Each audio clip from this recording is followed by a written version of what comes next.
Hello दोस्तों, कैसे हैं आप सभी। I hope all are well. सब लोग बढ़िया होंगे, सभी लोग मजे में होंगे। एज यू नो, हम लोगों ने स्टार्ट किया सक्सेस सीरीज। और इस सक्सेस सीरीज के अंदर भी हम लोग देख रहे हैं दृष्टि का सामान्य ज्ञान, हिस्ट्री का सेगमेंट हम लोगों ने स्टार्ट किया है। गुप्त काल हम लोग पढ़ रहे थे, 15th लेक्चर हमारा चल रहा है। और गुप्त काल का भी हम लोग देख रहे हैं पार्ट थर्ड। पूरा इतिहास हम लोग पढ़ने वाले हैं, कहानी की तरह बनी रहिएगा वीडियो में लास्ट तक। अगर आप लोगों ने इससे पहले 14 लेक्चर्स नहीं देखे तो आप जो है कि डिस्क्रिप्शन बॉक्स में जा करके सारे वीडियोस को देख सकते हैं। मोस्ट इम्पोर्टेंट आपकी सीरीज रहने वाली है, सभी वनडे एग्जाम्स के लिए आपकी मोस्ट इम्पोर्टेंट सीरीज है। तो इसके अंदर भी हम लोग पूरा पहले सारा गुप्त पीरियड को देख चुके हैं और गुप्त पीरियड के सभी शासकों की बात हम लोगों ने कर ली है। आज हम लोग देखने वाले हैं गुप्तकालीन प्रशासन को, और उसके बाद देखेंगे गुप्तकालीन समाज को। फिर साथ ही हम देखेंगे गुप्तकालीन अर्थव्यवस्था को, और उसके बाद हम लोग देखेंगे गुप्तकालीन धर्म को। और धर्म के बाद हम लोग बात करेंगे गुप्तकालीन कुछ प्रमुख अधिकारी और उनसे संबंधित उनके विभाग को। और फिर हम बात करेंगे कि गुप्त काल में कौन कौन से टैक्सेस हुआ करते थे, किस टैक्स, कौन सा टैक्स किस चीज से संबंधित था। फिर हम बात करेंगे इसके बाद में भूमि कर से संबंधित जुड़े कुछ अधिकारियों की। और फिर उसके बाद लास्ट हमारी बात रहेगी भूमि के प्रमुख प्रकार। ठीक है, इतना करने के बाद में, सॉरी थोड़ा सा और बचा है हमारा, लास्ट आपके गुप्तकालीन प्रसिद्ध मंदिरों की भी चर्चा करेंगे।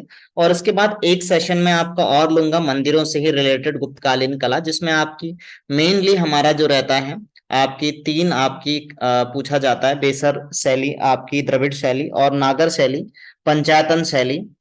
इन सभी से रिलेटेड एक क्लास आपकी और रहेगी, उसे मैं अलग से लूंगा क्योंकि वो मोस्ट इंपॉर्टेंट आपके, उससे कई प्रश्न बनते हैं। और कुछ प्रमुख रचनाएं हम देखेंगे गुप्तकालीन, क्योंकि कई बार आपके प्रश्न बन जाते हैं कि ये रचना किसने लिखी है, किस काल की है। ये तो इतना इंपॉर्टेंट नहीं बनता है, लेकिन ये जरूर बन जाता है कि ये रचना किसने लिखी है। कोई सी भी आपको पूछ लेगा, एक राइटर दे देगा, या फिर इसमें से किसने ये वाली रचना नहीं लिखी है, चार राइटर के नाम देकर के आपसे पूछ लेगा। ठीक है, फिर उसके बाद हम देखेंगे गुप्तोत्तर काल। अगला हमारा जो लेक्चर रहेगा वो गुप्तोत्तर काल रहेगा, कि गुप्त काल के बाद में भारत में शासन प्रशासन की क्या स्थिति रही, कौन सा वंश आया, किसने कितने समय शासन किया, इस पर हम बात करेंगे। और गुप्तोत्तर काल में भी हम विशेषकर बात करेंगे हर्षवर्धन की। ठीक है, और भी बहुत सारे शासक रहे हैं, लेकिन हर्षवर्धन पे थोड़ा सा हमारा फोकस रहेगा। ये हमारा 16th लेक्चर होने वाला है ना। इसके बाद जैसा कि मैंने आपको बताया कि 17th हमारा लेक्चर नागर शैली, बेसर शैली, द्रविड़ शैली पे होने वाला है। और फिर हम देखेंगे संगम काल को, और संगम काल के बाद में इतिहास से संबंधित आपके जो महत्वपूर्ण पहलू कुछ छूट चुके हैं या जो कई बार एग्जाम्स में पूछे गए हैं, उन सब पे हम बात करेंगे। और इस तरह से हमारा प्राचीन भारत खत्म होगा। और उसके बाद हम लोग स्टार्ट करेंगे आपका मध्यकालीन भारत। और मध्यकालीन भारत में भी जैसा कि स्टार्टिंग में पहले हमें पढ़ने होते हैं सोर्सेस की, भाई हमें जानकारी मिली कहाँ से, तो मध्यकालीन भारतीय इतिहास के सोर्सेस को हम लोग देखेंगे 20th लेक्चर में।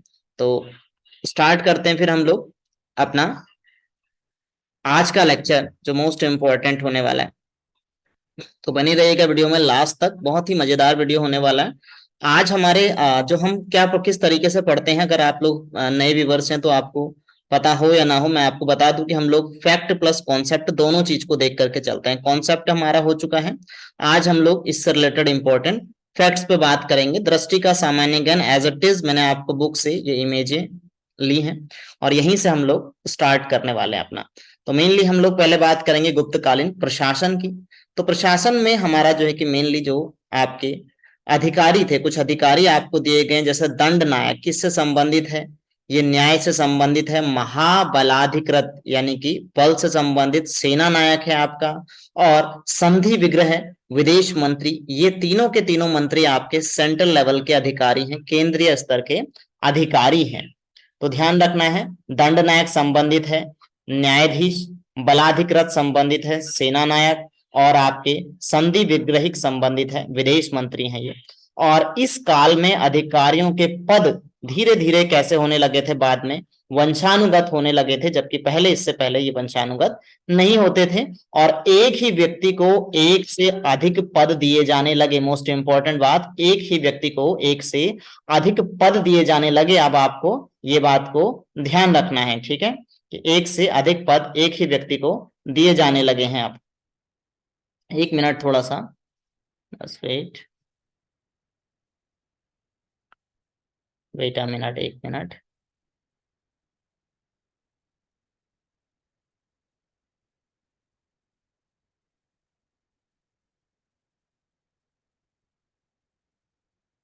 चलिए, हम एक ही व्यक्ति को एक से अधिक क्या दिए जाने लगे, पद दिए जाने लगे, एक से अधिक इनको पद दिए जाने लगे। और इसके बाद हम देखेंगे अगला हमारा क्या है कि साम्राज्य का जो विभाजन है वो प्रांतों में किया गया था। इस समय में साम्राज्य का विभाजन कैसा था, प्रांतों में किया गया था, छोटे छोटे प्रांतों में पूरे राज्य को बांटा गया था, जिसे देश अथवा भुक्ति कहा जाता था। ध्यान रखना आपको, भुक्ति यानी कि आपके जो छोटे छोटे प्रांत हैं, प्रांतों को ही क्या कहा जाता था, भुक्ति कहा जाता था। ठीक है, भुक्ति पर उपरिक नामक अधिकारी की नियुक्ति होती थी। आपको ध्यान रखना, उपरिक कौन था, भुक्ति का अधिकारी हुआ करता था। ठीक है, प्रांतों को फिर उसके बाद क्या है कि छोटे छोटे जिलों में बांट दिया जाता था। जो आपका बड़ा पोर्शन है, जैसा जिसे आज आप देश कह रहे हैं, उसे क्या कहा जाता था, उस समय भुक्ति कहा जाता था। उसके बाद क्या है, प्रशासन और ज्यादा छोटे छोटे भागों में बटा हुआ था, यानी कि प्रांतों को, जिसको आप भुक्ति कह रहे हैं, प्रांत भुक्ति एक ही हो गया, प्रांत भुक्ति। इसके बाद में ये बटा हुआ था छोटे छोटे जिलों में, और जिलों को कहा जाता था विषय। तो ध्यान रखना है, विषय संबंधित था जिलों से, और विषय का अधिकारी कहलाता था विषयपति। ठीक है, तो विषयपति कौन था, जिले का अधिकारी, यानी विषय का अधिकारी। विषय क्या था, विषय मतलब जिला था। फिर उससे छोटी यूनिट आपकी है नगर और ग्राम में रहने वाले विभिन्न जातियों और व्यवसायों के संघ को पूग कहते थे। पूग क्या है, आपको ध्यान रखना है, नगर और ग्राम में रहने वाले विभिन्न जातियों और व्यवसायों का संघ है, व्यवसायों का संघ है, विभिन्न जातियों और व्यवसायों का संघ क्या कहलाता था, पूग कहलाता था। ठीक है, फिर जिला प्रशासन से नीचे क्या है आपका, जिला प्रशासन से नीचे आपको ध्यान रखना है फिर क्या था, विधि। विधि ध्यान रखना है, विधि क्या है आपका, जिला प्रशासन से नीचे विधि प्रशासन होता था, जिसका प्रधान आयुक्त कहलाता था। तो देखो थोड़ा सा एक सीक्वेंस बन गया हमारा। सबसे पहले आपका क्या है, प्रांत है। ठीक है, सबसे पहले आपका प्रांत, और प्रांत को क्या कहा जाता था, भुक्ति कहा जाता था। ठीक है, प्रांत को भुक्ति कहा जाता था। प्रांत के बाद आपका है जिला, ऐसे एक क्रम लिख देना। जिला को क्या कहा जाता था, जिला को विषय कहा जाता था। ठीक है, विषय कहा जाता था जिले को। फिर जिले से नीचे क्या होता था, जिले से नीचे फिर विधि होता था, विधि।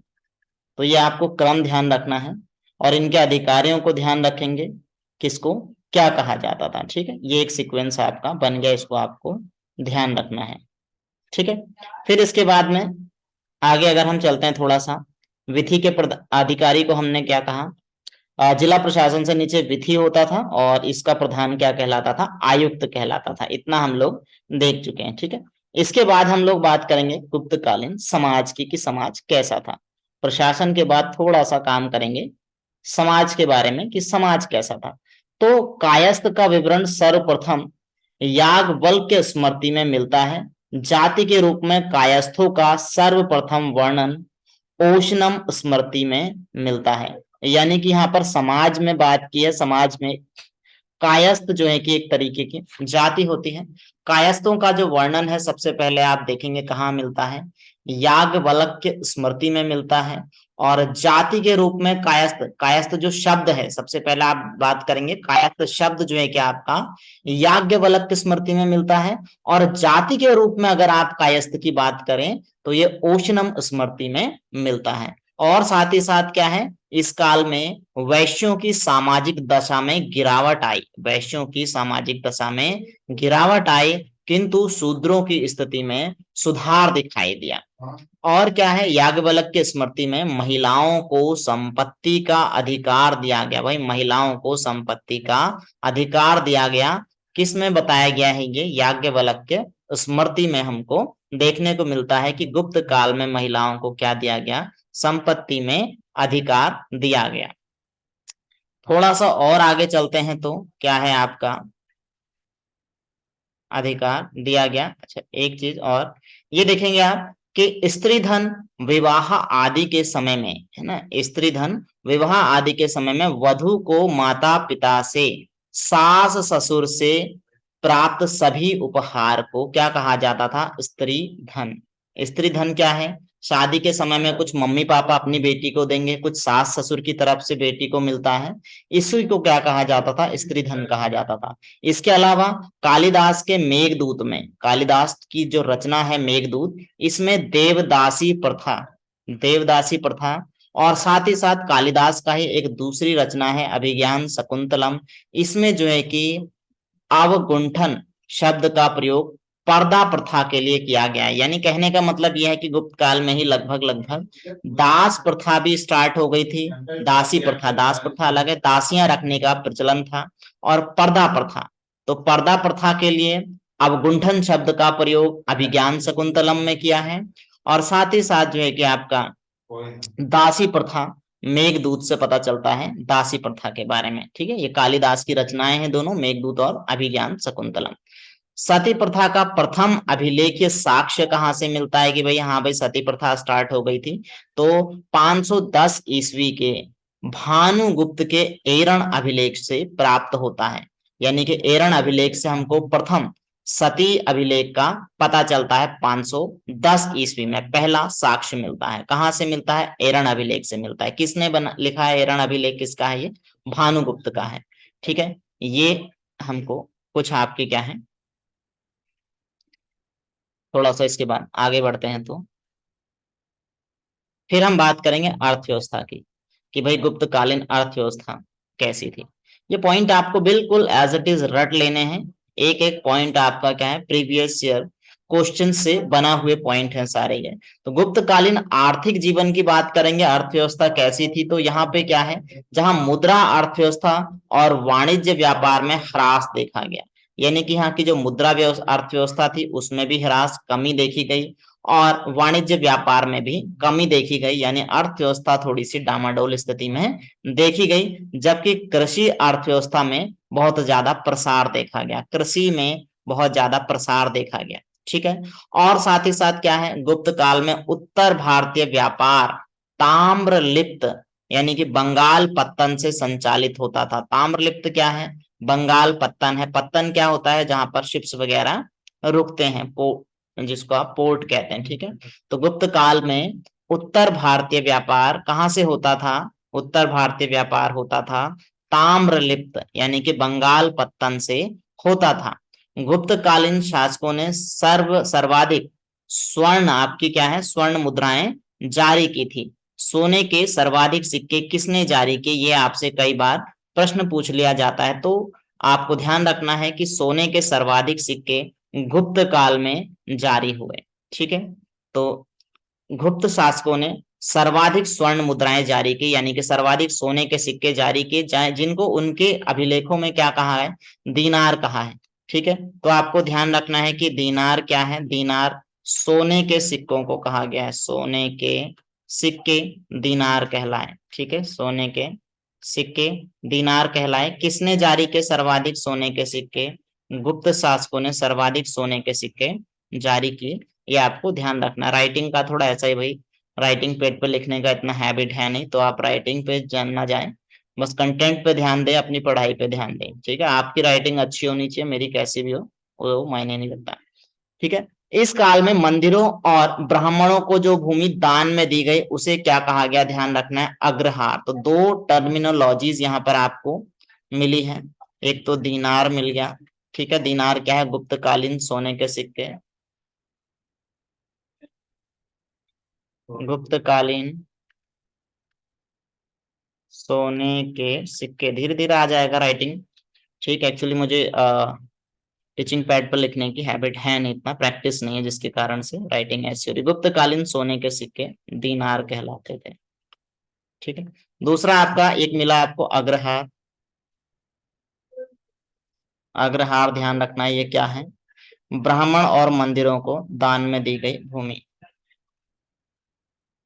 ब्राह्मण एवं मंदिरों को दान में दी गई भूमि। ऐसी आपके साथ पढ़ाते पढ़ाते ही प्रैक्टिस होगी फिर सही से लिखने की, है ना। चलिए, कहा जाता है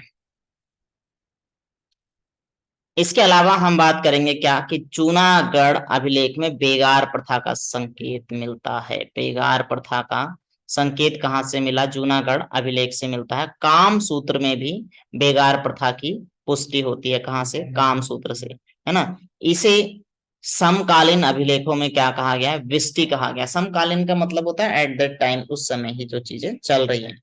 तो उसी समय के और भी जो अभिलेख लिखे गए हैं उनमें जो है कि बेगार प्रथा के लिए ही विष्टि शब्द का प्रयोग किया गया है ना। इस श्रेणी के प्रधान को इस काल में क्या कहा जाता था? ज्येष्ठक कहा जाता था। इस काल में उज्जैन सर्वाधिक महत्वपूर्ण व्यापारिक केंद्र था। आपको ध्यान रखना है कि गुप्त काल में सर्वाधिक सर्वाधिक महत्वपूर्ण व्यापारिक केंद्र कौन सा था? तो उज्जैन था। इस काल में चांदी के सिक्कों को क्या कहा गया था? क्या कहा गया था? रुपया कहा गया था। तो आपको ध्यान रखना है, दीनार तो सोने के सिक्के हो गए। दीनार क्या है? सोने के सिक्के। और ऐसे करके लिखना, जैसे मैं टर्म आपके अलग से लिख रहा हूं ना, ऐसी टर्मिनोलॉजीज को अलग से लिख दिया करें। ये क्या है? चांदी के सिक्के। ठीक है। तो दीनार सोने के सिक्के, रुपयक आपके क्या है? रुपयक है आपके, या रुपया का चांदी के सिक्के, चांदी के सिक्के। ठीक है। ऐसे आपको इसको ध्यान रखना है। चलिए थोड़ा सा आगे बढ़ते हैं। और गुप्त काल में ही क्या है? गुप्त काल में उत्तर भारत में क्या है आपके? कुल्यावाप तथा द्रोणवाप भूमि की माप की इकाई है। दोनों की दोनों आपको ध्यान रखना है। ये भी इंपॉर्टेंट टर्म है आपका। क्या क्या है ये टर्मिनोलॉजीज जो है ना, इसको अलग से लिखिएगा आप पेपर पे। ध्यान रखना है आपको। कुल्यावाप और द्रोणवाप, ये दोनों के दोनों क्या है? भूमि माप की इकाई है। ये दोनों के दोनों क्या है? भूमि माप की इकाई है। जैसा आपका बीघा है, एकड़ है, नाली है, ऐसे ही ना। तो ये क्या है आपका? कुल्यावाप और द्रोणवाप, ये दोनों क्या है? भूमि मेजरमेंट की यूनिट्स हैं। इसमें भूमि की नाप होती थी। ठीक है। तो कुल्यावाप पूछ ले आपसे एग्जाम में, कुल्यावाप क्या है, द्रोणवाप क्या है, तो आप बता देंगे कि भूमि माप की इकाई है। ठीक है। लैंड मेजरमेंट की यूनिट है। इसके बाद आप गुप्तकालीन धर्म की बात करेंगे कि गुप्तकालीन धर्म की स्थिति क्या थी। ठीक है। तो मंदिर बनाने की कला का जन्म ही संभवतः कहां से हुआ है? गुप्त काल में हुआ है। इससे पहले मंदिरों के पुख्ता प्रमाण नहीं मिले भाई। ठीक है। सबसे ज्यादा जो प्रमाण मिलते हैं, जो प्रमाणिक तौर पर आप माने कि प्रमाणिक तौर पर, ठीक है, जो प्रमाण मिले प्रमाणिक तौर पर मंदिरों का निर्माण कहां से होता है? गुप्त काल से देखने को मिला। और गुप्त काल के भी सबसे जो बेस्ट मंदिर है वो कैसे मंदिर है? यहाँ पर जो मंदिर है वो कैसे मिले हैं? शिखर युक्त मंदिर मिले हैं। ठीक है। शिखर युक्त। गुप्त सम्राट वैष्णव धर्म के अनुयायी थे। ध्यान रखना है आपको, ये वैष्णव धर्म को मानते थे, इसलिए जो ज्यादातर मंदिर हैं वो भगवान विष्णु से संबंधित है। विष्णु का वाहन क्या है? गरुड़। गरुड़ कहाँ था? ये गुप्तों का राज चिन्ह था। यानी कि जहां जहां गुप्तों का शासन चलता था, गुप्तों का शासन संचालन में जो चिन्ह यूज होता था, जो मोहर यूज होती थी, वो गरुड़ की होती थी। तो गुप्त शासन संचालन के लिए जो भी प्रोसेस होती थी, वो स्टैंप जो आप कहेंगे वो गरुड़ की लगा करती थी। ठीक है। तो इसलिए हमें ये पता चलता है। और बहुत सारे मंदिर जो भी इन्होंने निर्माण कराया वो विष्णु की, उनमें स्टैचूज, विष्णु की मूर्ति, विष्णु के चित्र मिलते हैं, जिससे हमें पता चलता है कि जो गुप्तकालीन शासक थे वो वैष्णव धर्म से संबंधित थे। ठीक है। और इसमें जो है कि आपकी अजंता की गुफाएं, मैं भी आपको अजंता की गुफाओं को भी पढ़ाऊंगा, लेकिन मैं सोच रहा हूँ कि आपको अजंता और एलोरा दोनों गुफाओं को एक साथ करा दिया जाए। कॉन्सेप्ट बॉम्ब जो हमारी सीरीज चलती है उसमें अजंता एलोरा दोनों गुफाएं मैं आपको एक साथ करा दूंगा। अजंता की गुफाएं क्या है आपकी? बौद्ध से संबंधित हैं, जबकि एलोरा की जो गुफाएं हैं ये दोनों महाराष्ट्र में ही है। एलोरा की गुफाएं आपकी इससे अजंता से लगभग 100 मीटर की दूरी पे हैं। उसको अलग से मैं आपको बताऊंगा अजंता एलोरा को। ठीक है। तो अजंता की गुफाएं आपकी बौद्ध धर्म से संबंधित हैं और बौद्ध धर्म की भी महायान शाखा से संबंधित हैं। ठीक है। अजंता की गुफाओं में भी आपकी गुफाएं आपकी 29 गुफाएं हैं, जिसमें 16 और जो 17 नंबर की गुफाएं हैं ये गुप्त काल से संबंधित है। गुफा नंबर 16 और 17। ठीक है। अजंता की गुफाओं का निर्माण किसने कराया? वाकाटक शासकों ने कराया। मैं इसको कराऊंगा आपको, वाकाटक शासकों ने इसका निर्माण कराया, वाकाटक शासकों ने इसका निर्माण कराया था अजंता की गुफा का, जिसमें टोटल 29 गुफाएं हैं। ठीक है, वाकाटक शासकों ने इसका निर्माण कराया, 29 गुफाएं हैं। और गुफा नंबर 16 और 17 ये संबंधित है गुप्त काल से। पहली बार देवताओं की मूर्तियों को मंदिर में स्थापित किया गया। ठीक है, इससे पहले जो है कि पहले नॉर्मली क्या है, मंदिर की रचना आपको देखने को मिली, लेकिन वास्तव में इसको मंदिर कहें या ना कहें उसकी पुष्टि नहीं हो रही थी। तो गुप्त काल में ही ये माना जाता है मंदिरों की शुरुआत हुई। और यहाँ पर क्या है, देवताओं की मूर्ति को मंदिरों में स्थापित किया गया, और जहां पर देवताओं की मूर्ति स्थापित की जाती है उस पोर्शन को गर्भगृह कहा जाता है, या फिर गर्भगृह भी देखने को मिलता है। कहीं पर गर्भगृह देखने को मिलता है, कहीं पर जो है कि गर्भगृह, ऐसे टर्म आपको देखने को मिलेंगे। लेकिन ये क्या होता है, जहां पर आपके जो मेन देवता है उसकी मूर्ति स्थापित की जाती है उसको गर्भगृह या गर्भगृह कहा जाता है। तो पहली बार देवताओं की मूर्ति को भी जो स्थापित करने की स्टार्टिंग की वो गुप्तों ने की। ठीक है, उनकी उपासना गुप्त काल में ही आरंभ हुई। इसी काल में विष्णु के साथ ब्रह्मा और महेश के रूप में त्रिदेव की परिकल्पना विकसित हुई। भाई त्रिदेव जो देखने को मिले आपको, त्रिदेव जो आप कहते हैं कि ब्रह्मा विष्णु महेश, वो गुप्त काल से स्टार्टिंग हुई है इन तीनों को एक साथ दिखाए जाने की। यानी कि त्रिदेव की जो संरचना है आपको वो कहाँ से देखने को मिलती है, वो गुप्त काल से देखने को मिलती है। प्राचीन काल में विभिन्न प्रकार के मतांतर और दृष्टिकोण प्रचलित थे, अलग अलग टाइप के, वो सभी होते ही हैं, अलग अलग तरह के लोगों के मत रहते हैं। क्योंकि प्राचीन भारत का जो हमको जितने भी प्राचीन भारत के क्या जो प्राचीन इतिहास है उसके साक्ष्य हमको इतने पुख्ता मिलते नहीं है ना।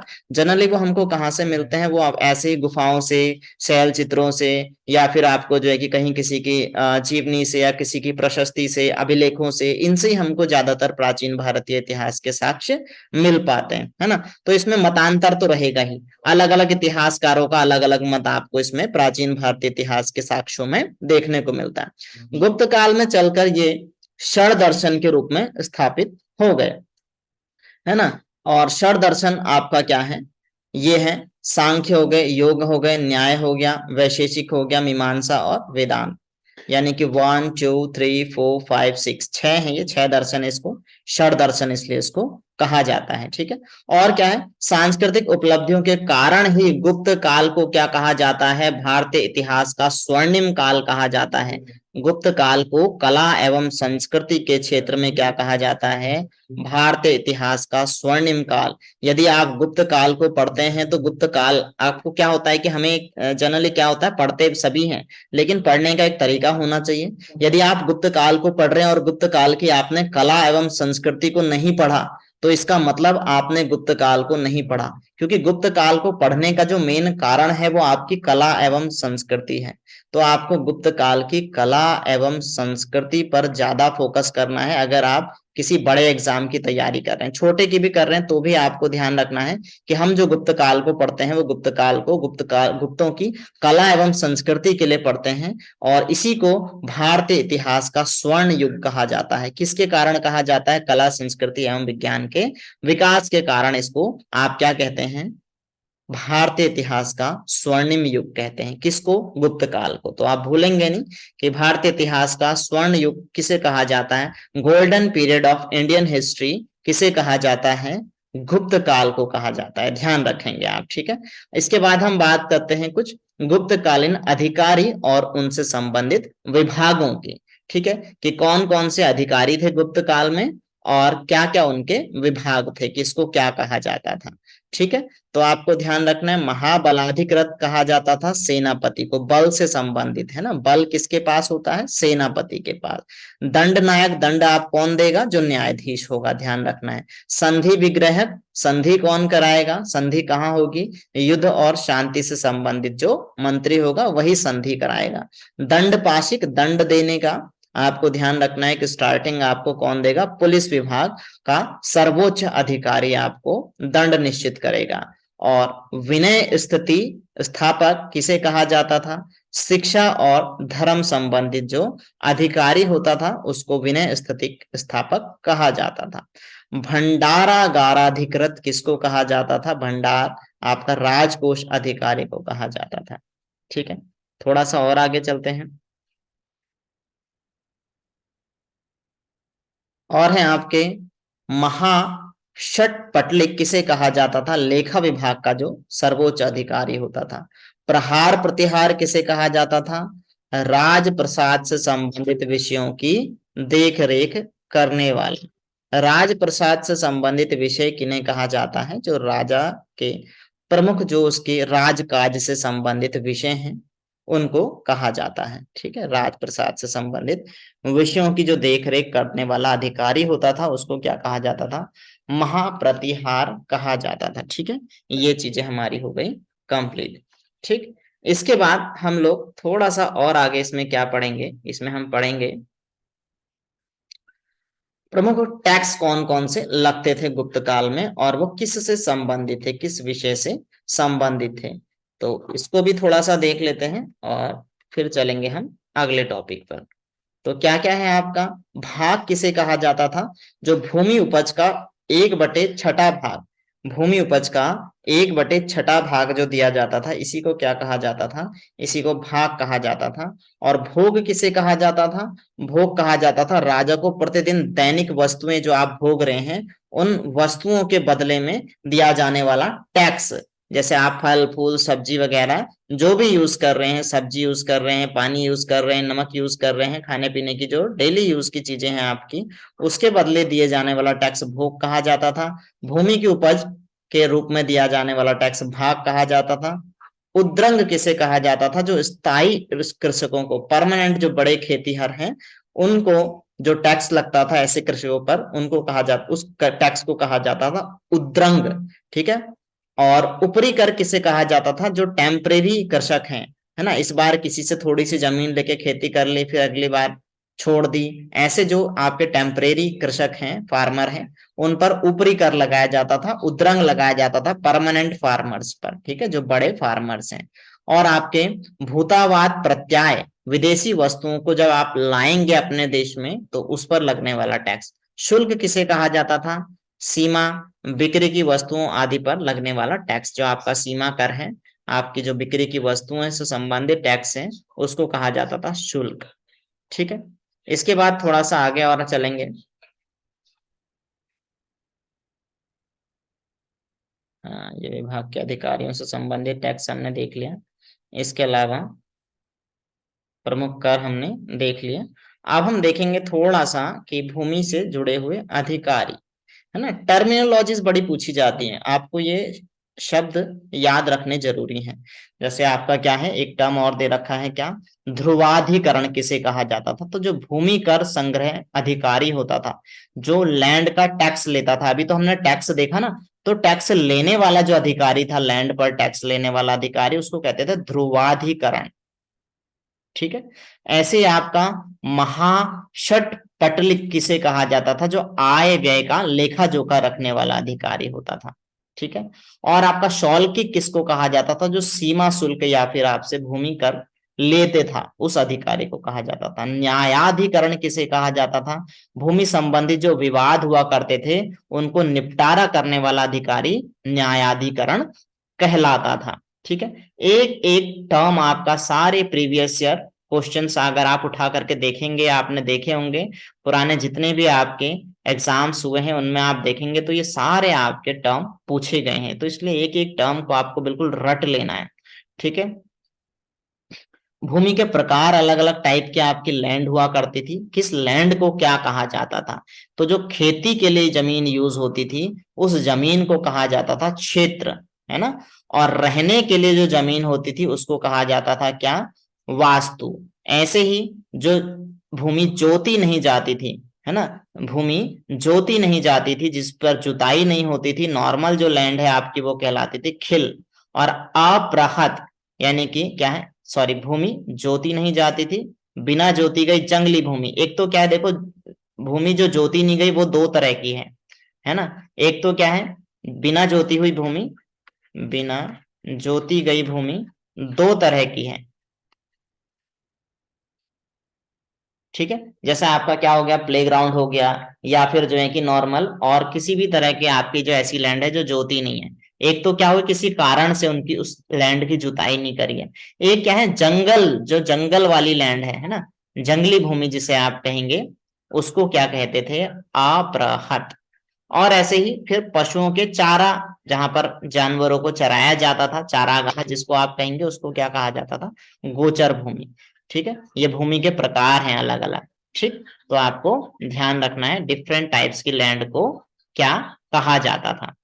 ठीक है, किस भूमि को क्या कहते थे, खेती के लिए क्षेत्र, रहने के लिए वास्तु, है ना, नॉर्मल लैंड जो जोती नहीं गई है उसको खेल, जंगली भूमि, जंगल वगैरह, अपराहत, है ना। आपको बस इतना ध्यान रखना है, जो बिना जोती हुई भूमि है खिल, और जो जंगल वाली जमीन है अपराहत, चारे वाली जमीन है उसको गोचर। ठीक है, चारागाह टाइप के हैं उनको गोचर। इसके अलावा गुप्तकालीन कुछ प्रसिद्ध मंदिरों को आपको ध्यान रखना है, जिसमें आपका देवगढ़ का दशावतार मंदिर बड़ा ही पॉपुलर है। क्यों मंदिर है, क्योंकि ये जो है कि आपका पहला फर्स्ट शिखर युक्त मंदिर है, जिसका शिखर भी लगभग 12 मीटर ऊंचा है, सबसे ऊंचा शिखर।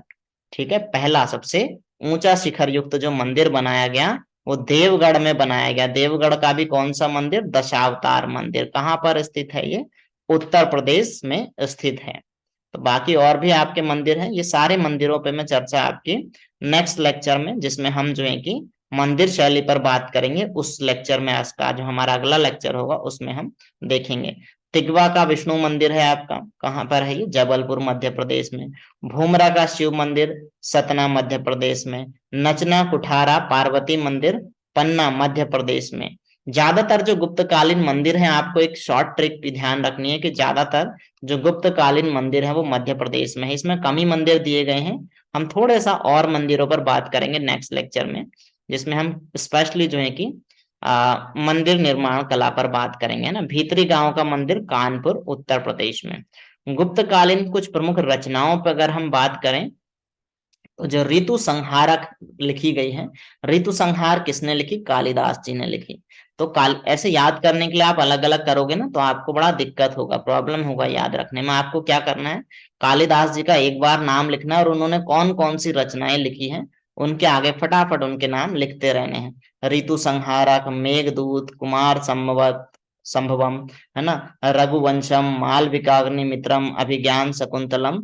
ये कालिदास की मेनली रचनाएं आपके है ना, सारी रचनाओं को एक साथ आपको क्या करना है, लिख लेना है। और कौन सी है इनकी रचना कालिदास की, ये देखेंगे एक रचना आपकी विक्रमोर्वशीयम। विक्रमोर्वशीयम ये भी कालिदास की रचना है, इसको ध्यान रखना है। और आप ये सारे आपके एग्जाम में पूछे गए, कुछ रचनाओं के नाम दे देते हैं, बोलते हैं इनमें से कौन सी रचना कालिदास जी ने नहीं करी है, ऐसे भी प्रश्न बन जाते हैं। कुछ रचनाएं दे देंगे, इनमें से कौन सी रचना कालिदास जी की है। तो आपको ध्यान सारे ऐसे ही रहेंगे जब आप उनके नाम के आगे ही सारी रचनाओं को लिख लेंगे। मुद्रा राक्षस कई बार एग्जाम में पूछी गई है, विशाख दत्त द्वारा लिखी गई है। मालविका अग्निमित्रम, मुद्रा राक्षस, अभिज्ञान शकुंतलम, रघुवंशम, ये चार नाम तो आपको ऐसे रट लेने हैं बिल्कुल, कालिदास से संबंधित कई बार पूछे गए। अब आपके विक्रमोर वश्यम, इससे संबंधित प्रश्न आपका बन सकता है, क्योंकि ये जनरली एग्जाम्स में कम ही पूछा गया है, पूछा ही नहीं गया अब तक, तो जहां तक मैंने देखा है बहुत कहीं पूछा गया होगा तो मेरी नजर में आया नहीं अभी तक ये। तो ऐसे अब नए नए प्रश्न बन रहे हैं तो इस पर बनने की संभावना हो सकती है ना। विशाख दत्त ने एक और लिखी है आपकी, क्या है, देवी चंद्रगुप्तम। ऐसी वारामहीर की वृहद संहिता, बड़ी पूछी गई ये रचनाएं हैं। ये वो रचनाएं हैं जो एग्जाम में अक्सर पूछी जाती हैं, वो रचनाएं यहाँ पर दी गई हैं।